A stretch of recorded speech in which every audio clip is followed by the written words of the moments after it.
Welcome to the December edition of Specialist Rhino Magazine. My name is Henry Reddy, and joining me today are the 2017 Penguin and Celsius, Eric Sodwell, Josh Gagnon, and CJ Task. Welcome to the show. Thank you. It's great you could come tonight in your busy schedule to join us tonight. Josh, how did the idea of the Penguin Plunge start? Well, there are a lot of stories that you hear about the Penguin Plunge over the years, but the way it started was a number of people were celebrating New Year's Eve one year, and they decided they need to do something special for New Year's Day. And the discussion went on through the night as they celebrated a little bit more and more. And it seemed like a good idea at the time for them to jump into the ocean on New Year's Day when it was going to be very, very cold. And they sort of bet each other that they wouldn't do it, and the amount of money kept getting higher and higher. And then Mike McGovern, who had been working with the Special Olympics, said, you know what we could do is we could donate the money to the Special Olympics. And every year it got bigger and bigger, too. Yeah, every year I think it's bigger, raised more money. And the initial year was at Jamestown. Yes, and I remember that. We got Mackerel too big. Cove. Yes, and it was... Yep, I remember that was the first one in Mackerel Cove. Wow. How did all of you get involved with the Penguin Plunge? I got involved with the Penguin Plunge through my organization, the Smithfield Fire Department.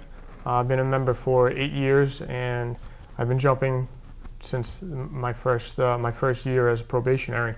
Kind of make you do that as an initiation, so to speak. So I've just been sticking with the tradition, and year and year we kind of build our group. Usually it's about 10 to 15 of us that show up that day and all plunge in the water.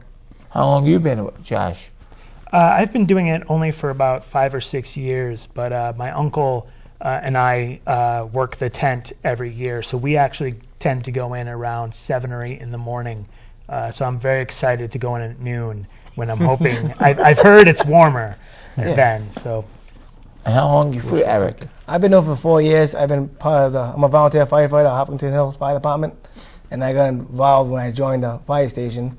And every year we do big things. We do different logos, but when we do different swag when we go in there. This year we got our jerseys from last year. We're wearing again this year. So it's good. We come in with a big old bus, and everybody waits for us when we get there because everybody knows we got the big Penguin this year.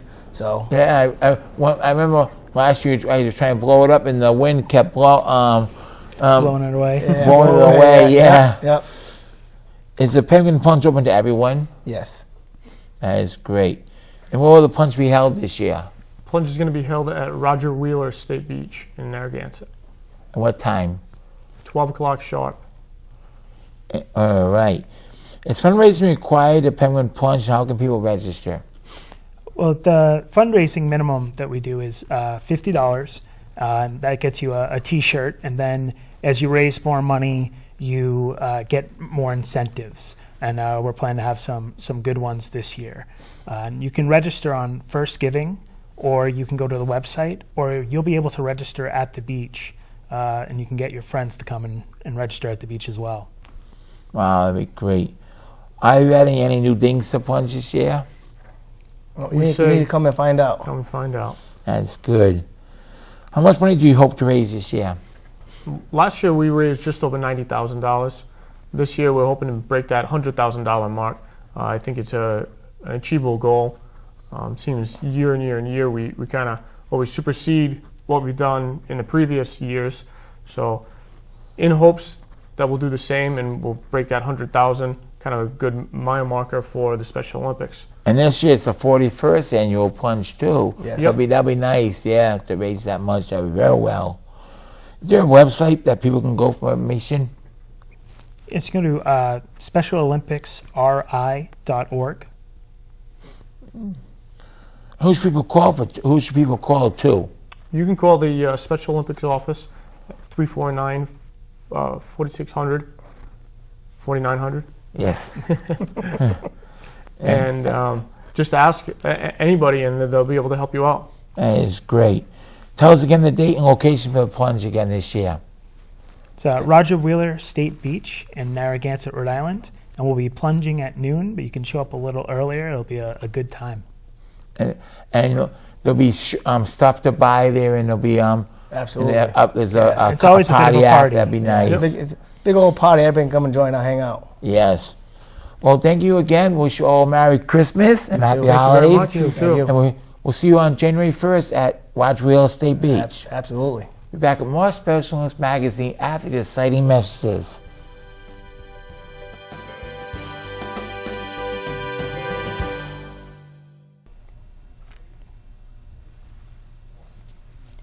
Welcome back to Special Olympics Rhode Island Magazine. My name is Megan Miller. And my name is Mary Irons. Joining us today is Dennis DeJesus, CEO at Special Olympics Rhode Island. Welcome to the show. Thanks, Meg. Thanks, Mary. As 2016 is coming to an end, how would you describe the past year for Special Olympics Rhode Island, and what is our big aha moment? 2016 was a great year for us. All of our games, all of our athlete participation, our numbers continue to grow. We're up to 3,200 athletes now in Special Olympics Rhode Island. And if I had to pick an aha moment, I think it's any time and every time I see one of our athletes get a medal. That to me puts everything into perspective.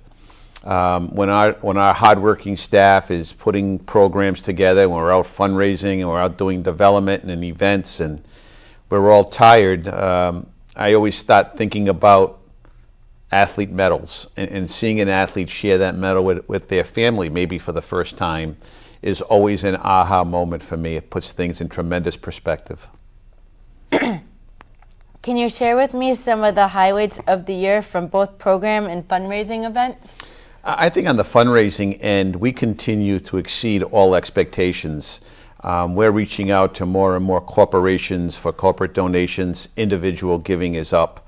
Event giving is up. Just one example this year, Benefest. Benefest, we projected a $70,000 profit, and it came in at $88,000. So it was an $18,000 profit above the profit margin we predicted.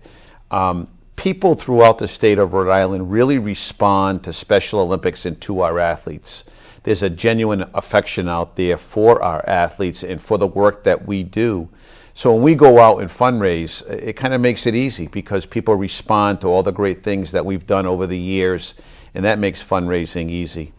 From a program perspective, I'm continually amazed at the number of schools that are now on board with our Unified Champions, formerly our Project Unify program. 36 high schools playing basketball, 22 high schools playing volleyball, 22 middle schools playing basketball.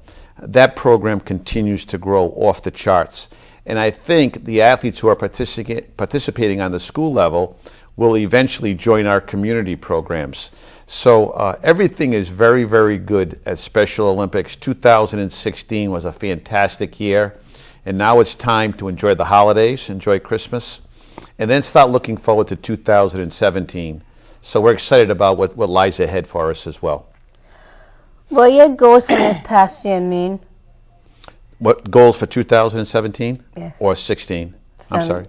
In 17, what we're looking to do, we're looking to expand two programs. We're looking to take a long, hard look at young athletes and healthy athletes and expand those programs. Young athletes are for ages 2 to 8. And it started right in our building with our first program, and now we're kind of going out to elementary schools and expanding into our communities throughout the state of Rhode Island. And people really have loved the curriculum and all that we do. It's really about teaching sport fundamentals and having parents work with children.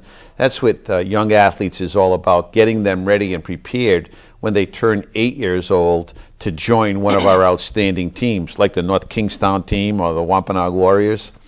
So young athletes is a priority. The second priority will be healthy athletes. How do we get our athletes off the couch, walking clubs, nutrition, seminars, dance, down at summer games, we do Zumba classes, we do dance, we do so much. And Megan, I tip my hat to you for all your work in helping us on the nutrition piece, because you were the one who came to us and said, let's change the menu down at URI for summer games. Let's make our food more healthier. And that really plays an important role for our athletes to learn nutritionally how to eat correctly, how to eat properly. So you're going to see a real emphasis in 2017 on young athletes, healthy athletes, in the expansion of all of our programs so that our athletes have all the opportunities to fulfill their goals. Wonderful. What are your goals for the new year? Well, we just talked about that. Again, young athletes, healthy athletes are really going to be the goal going forward. And fundraising, you know, we're now a $1.7 million agency. Just 7 years ago, we were a $1 million agency. So fundraising, development, new events are all on the table for discussion among our staff and our great board of directors who really provide valuable insight and valuable policy decisions that help us reach out to our athletes and provide more opportunities for them. What can athletes do to help you achieve these goals? I'm very, very proud of our newly formed Athlete Leadership Council and the work that they're doing, providing us with valuable information on what they want to see and what direction they want to see the organization go in. It's a group of about 20, 25 people. I don't want to steal their thunder because they're going to be on a little bit later on tonight's show, but they're doing great work. And athletes have a voice. Athletes need to be listened to. Athletes need to play a very, very important role in the future of Special Olympics Rhode Island. So we look to our athletes for help, assistance. I want them involved in fundraising a little bit more. I want them at our events to showcase their talents. They deliver the message much better than me. I can talk about Special Olympics. They live Special Olympics. So we need to give them the voice to deliver that message to residents throughout the state of Rhode Island as part of our awareness campaign and also part of our fundraising campaign. Can you tell us about the Credit Unions of Rhode Island calendar raffle that is being held to benefit Special Olympics Rhode Island and how our viewers can purchase them? For $10, a simple gift of $10, we can enroll you in the credit union calendar fundraiser. So throughout the month of January, every single day throughout the month of January, there'll be a drawing, and there's a cash value to each and every one of those days. For example, the very, very first day of the year, January 1st, they're doing a $500 raffle. So for $10, you buy a raffle, you buy a calendar, and then for the next 31 days in January, there's going to be a drawing each and every day. Most days it's $50, but there are some special days where they're doing $500, $250, $100. It's a great way to support Special Olympics, and equally it's a great way to maybe make some extra money around the holidays, around during the month of January. So contact our office. That's the easiest way. 401-349-4900, or go to our website, www.specialolympicsri.org. Or if you're in the area, stop in at any credit union in the state of Rhode Island, and they're going to have calendars ready for you during the month of December. That's wonderful. How much money has been raised by the Credit Union of Rhode Island to benefit our athletes? This partnership goes back, I would say, a good 15, 20 years. And over that time, they are closing in on $1 million of donations over that time period. Each and every year, their fundraising committee, they call it their activation committee, they raise the bar every year and they try to raise more and more money. I believe they set the bar this year at $85,000. So we're proud of the partnership with the Credit Unions of Rhode Island. They're an amazing advocate for our athletes. We look forward to working with them every single year so that we can raise valuable money to provide the opportunities we do for our athletes. When is the 50th anniversary of Special Olympics, and what will Special Olympics Rhode Island be doing to celebrate it? Yeah, I don't want to jump to 2018, but I have to, because 2018 is going to be the celebration of all celebrations for Special Olympics. It is the 50th anniversary of Special Olympics. We always go back to July 20th, 1968 as the founding date of Special Olympics. It was the first, national games at that time held in Chicago at Soldier Field. So throughout the entire calendar year of 2018, we are going to showcase our athletes.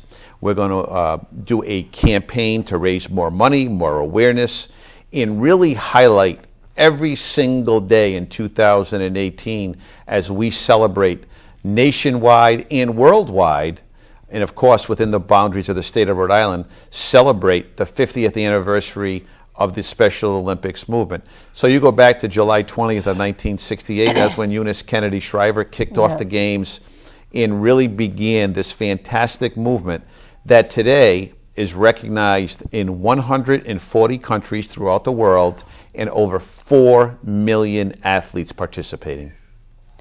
I understand donations play an important role in fundraising. What would you say to encourage people to make this year and donations to Special Olympics Rhode Island, and how can they make a donation? The month of December is very, very important as far as closing out the year on a high note.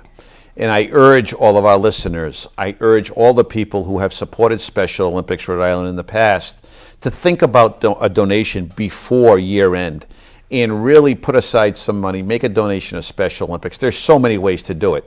You can mail a check in, you can go online, you can pay by credit card. It's easy way to make a donation.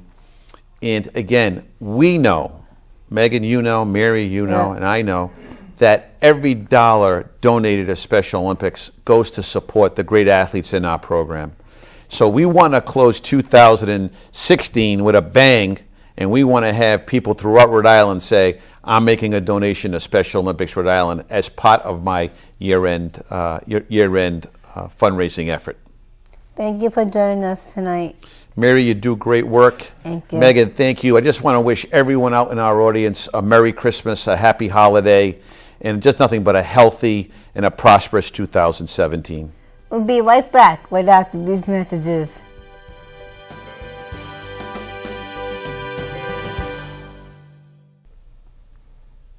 Welcome back to Special Olympics Rhode Island Magazine. Hi, I'm Mary Ellen Powers.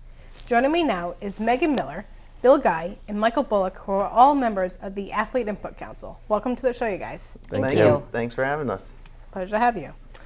Now, this past October, we had our second Athlete Input Council meeting, and we talked about three more topics. And we're gonna, I want to review each of the topics, and I know we had our breakout sessions where we broke down into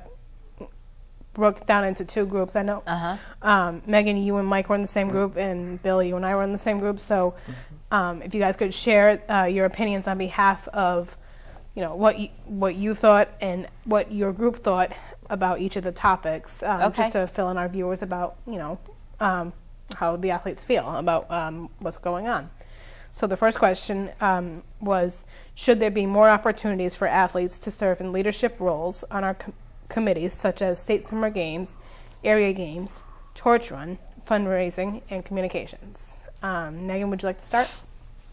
Definitely, and I think that all athletes should be involved in everything. And one thing that I remember bringing up was, even though I'm not a runner, I would love to be involved with the Torch Run. They should make it available for all athletes, even those who are handicapped and who are in wheelchairs and who are maybe unable to run, still make that available for everybody. That's one thing I definitely want to see happening. And Mike, how about for you? Well, when it comes to like the fundraising opportunities, like have them be involved at more like speaking events, like with like credit, like at the credit union, or have them be involved like with Benefest, like have them go out and you know, when we have the when we're passing out like gifts to everyone, like give it to their tables, and instead of having them come up and get it from us, just so as a way of us trying to communicate with everyone, and of course spreading the word about Special Olympics Rhode Island. And Bill, what came out of our group? Sorry.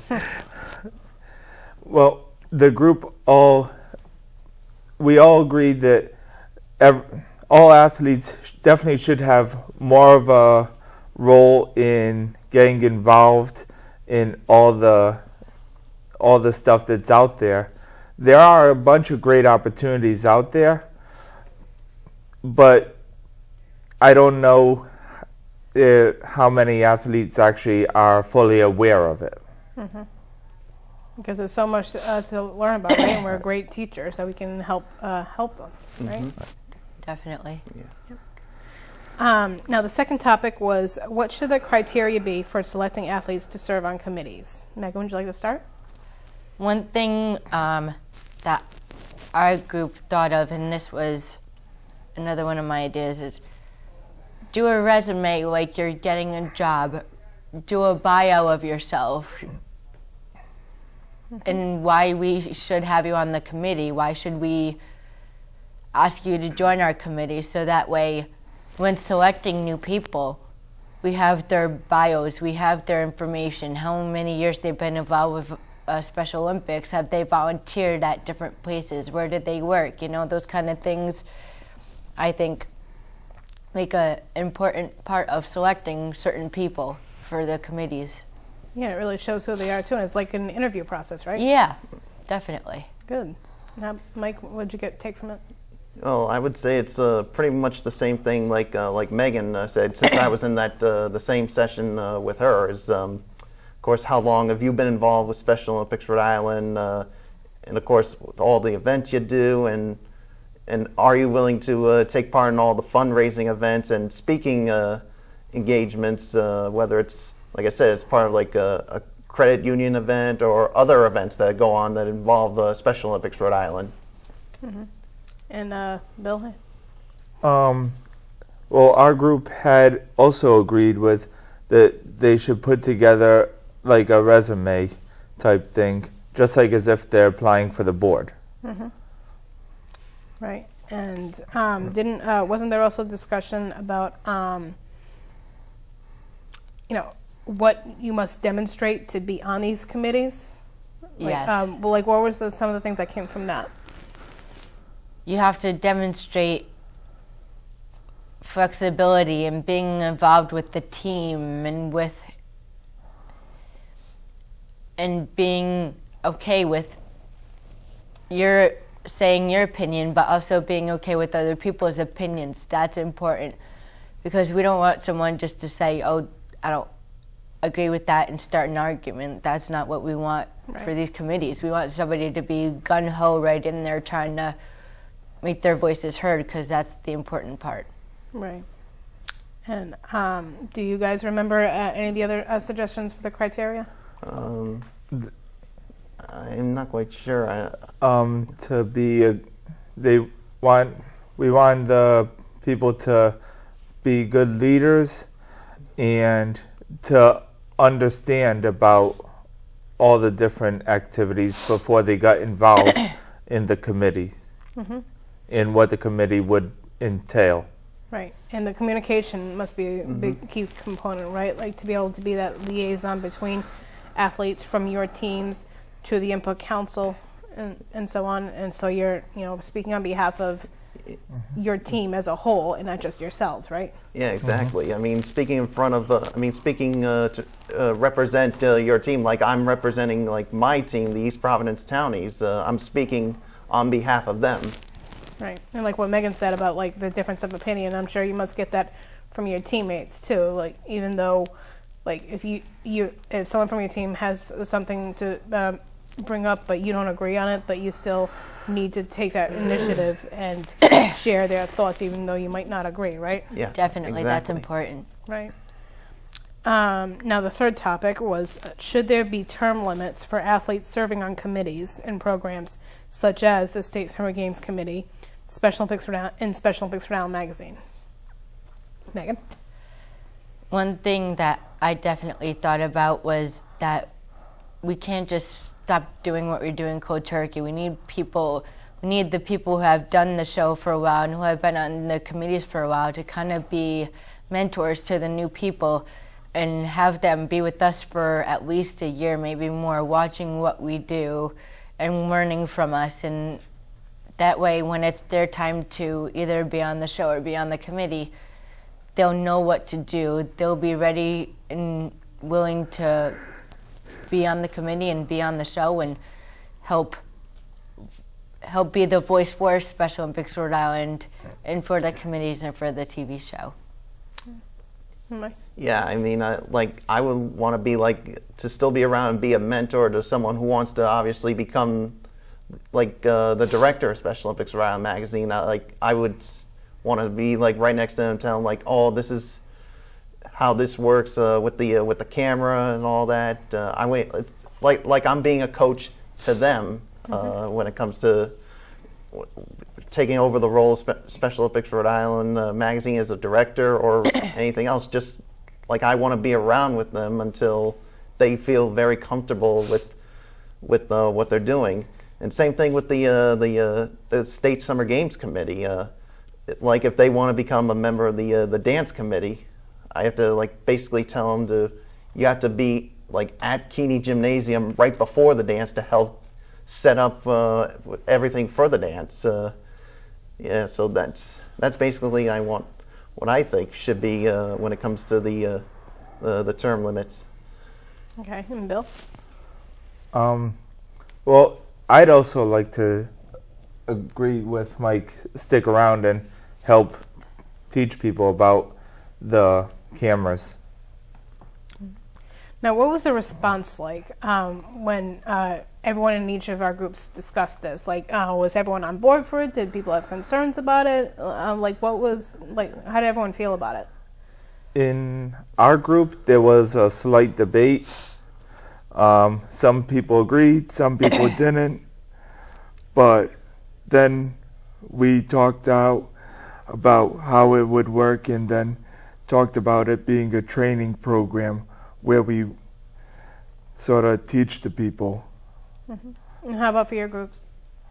Definitely, there was both yes and no's. Some people, and I love when we have meetings like this that we're able to really voice our opinions and let our voice be heard, and because there's other capabilities that people have that we don't even know that they're capable of doing because we've never really done something like this where we're able to sit together as athletes and voice our opinions without any judgment and without, you can't say that, you can't say this, you can say this, you can say that. That's the important thing that I want people to know, is that I enjoy being able to let my opinion be heard without.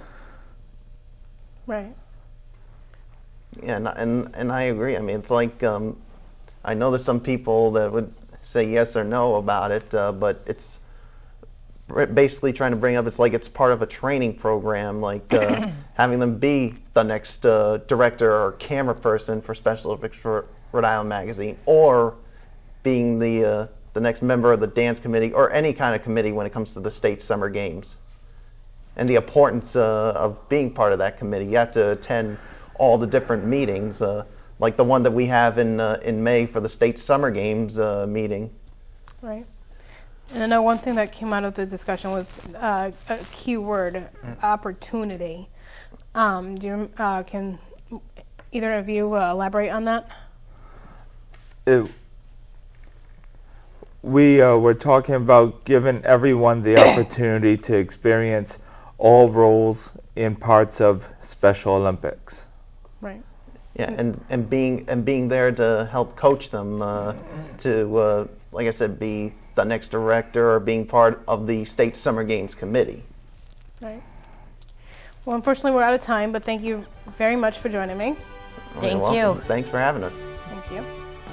Be sure to tune in next year for another great edition of Special Olympics Rhode Island Magazine.